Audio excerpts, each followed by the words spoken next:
All right, man. Uh, Man, just looking at this camera, I'm fat as hell, man. I don't need y'all to tell me. I know I'm fat. Look at my face, man. It's time to get back in the weight room, big time. But look here, man. Uh, Abel Sanchez back at it again. Sorry, guys, I'm at work, so you're gonna see me looking around a little bit. I'm on my break. But Abel Sanchez is back at it one more time, man. And if you've been watching my channel for a little while, you've seen my videos out. I've made videos about Abel Sanchez before in the past. And this dude, uh, Andre Ward, I know Fight Hype did a interview with Andre Ward. And they were saying that, asking him, why is Abel Sanchez basically saying, why is he basically saying, hey, black fighters are boring, they dance around in the ring, and, Golovkin is fighting Mexican style. So Andre Ward broke it down, and he basically said that Golovkin is pretty much a one-trick pony. He's coming forward, and on top of it, his promoter is doing what he has to do to sell tickets for him, because he can't even really sell tickets in his own country, outside of coming to the United States to try to sell tickets. So they've used this whole Mexican style moniker to sell tickets, because he knows that Mexicans are the majority in boxing right now. They are outweighing even us, as African Americans in the sport of boxing, as with all of these fighters that are congregating towards the sport of boxing now, that are Hispanic. I don't really like to call them Hispanic, man. I don't like to call you guys Hispanic. You are where you come from. It is what it is. What is a Hispanic? I don't like terms like that. But anyway, plus I'm from Cali, man, and I got a lot of guys that's from different parts of Mexico and South America. So that Hispanic stuff, that stuff ain't cool. But at the end of the day, Abel Sanchez is doing what he has to do to try to promote Golovkin, and make sure that this guy gets enough tickets, to make some money off of. And they don't want him in the ring with these black fighters that are slick, because he's going to have a hard time due to the fact that Golovkin's footwork is just not that great. Andre Ward said it best in the interview with Fight Hype. I should leave that video in the description box so you guys can check it out. I probably will do that. But Andre Ward said that he's 36 years old, going on 37, and he's having a hard time now with his legs. He is losing a lot of agility, a lot of speed. He's not as agile as he used to be. So he's having a hard time, maintaining stamina when he has to move around the ring laterally a lot. So they want to try to keep fighters pick fighters that will be in front of Golovkin, so that he doesn't have to work as hard, lose stamina, and look bad in the fight, or possibly get knocked out.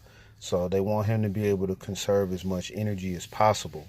So they didn't like the fact that Canelo was working on moving around in the first fight. They tried to bait him, like he said, that he believes that Abel Sanchez is just trying to promote the fight and trying to bait fighters into fighting the style that they want them to fight, so that they can put their fighter in the best possible position to win the fight. So I understand that portion, but I got boogers in my nose. I understand that portion of it, but I'm sorry, guys. I should have cut that out, but I won't. But I understand that portion of it, but it's just not.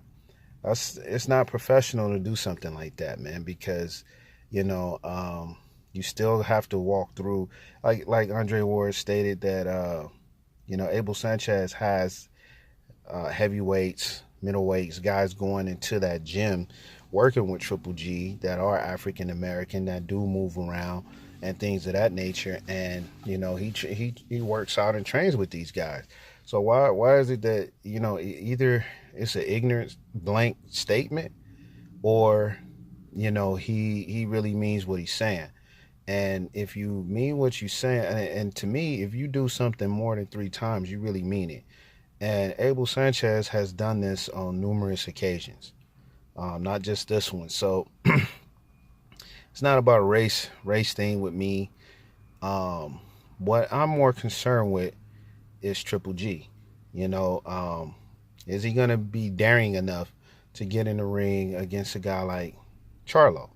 And I believe that Charlo is gonna have a hard time with Triple G if Triple G comes prepared, because Charlo doesn't move around on his toes either.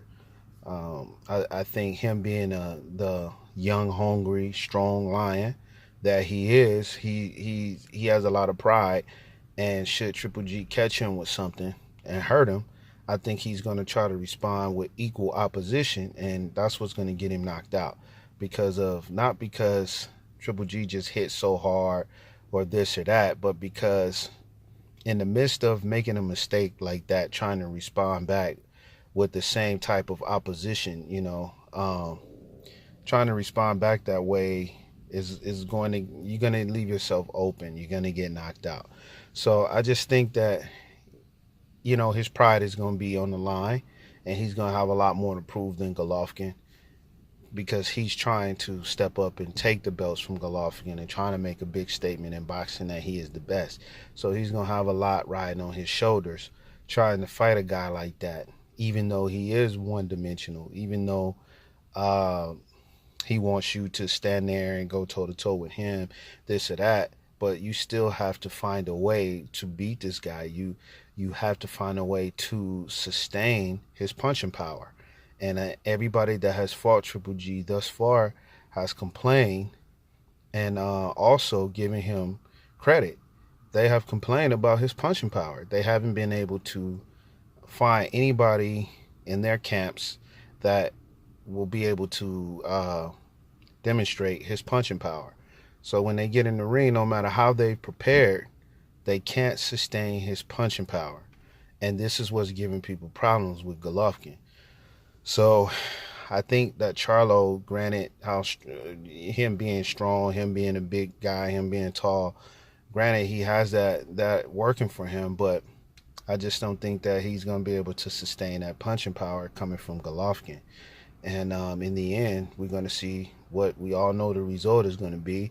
He's going to get knocked out, if he doesn't try to knock Triple G out first. But the thing of it is that I've seen Triple G take some big punches, and the man just keep coming forward. I mean, some big punches. He took some against Danny Jacobs. He took some against Canelo, and he just walked right through him. That's not to say he wasn't tired or he wasn't fatigued, but he's just one hell of a tough dude, man. Just watching him walk these guys down. And I'm not a huge Triple G fan. I'm just paying respect where respect is due. If I see a guy go in there on countless times and he keeps doing the same thing over and over, I keep seeing this happen to him, and he hasn't tasted the canvas yet, then you have to give him his respect. Like my man said in 40-Year-Old Virgin, once I pull my knife from his shit, it must spill blood. And that's how I feel about Triple G, man. Once he sets up, man, for the knockout, he gonna spill blood, bruh. And that's what's about to get ready to happen to Charlo if he calls himself getting in the ring with Triple G at this stage of his career. I think he needs an elite level coach to be in his corner at that time, that has seen Triple G, that has studied Triple G, somebody that has had fighters working at camp, that truly knows this guy and knows how to keep this young dude disciplined and keep him focused on his game plan. I saw somebody put up a post probably like a few hours ago. I forget which video I was watching, but the guy said he just does not believe that Charlo has a plan B in his arsenal. And I agree with that. You know, he's a plan A fighter to go in there and try to set up this and then get the knockout. He's that guy. And if it doesn't happen, I just really don't see him making an adjustment in a big fight like this to be able to find a way to beat him. And that too is gonna get him knocked out. Those are the two things to me that's gonna get him knocked out. He's not gonna just lose. He's gonna get knocked out because he's gonna try his best due to the fact that his pride is on the line. He's gonna try his best to bounce back when he does taste Triple G's power, and he's gonna end up doing the Zab Judah in the ring, the stanky leg of Zab Judah, you know, Zab stanky leg. But anyway, man, I'm gonna go ahead and get out of here. This video is too long, and I just kind of wanted to touch on a little bit of what Triple G's Abel Sanchez said, and I'll leave the description in the box. And I also wanted to comment on the possibility of Triple G facing Jermal Charlo. So hit me up, let me know what you guys think. Peace.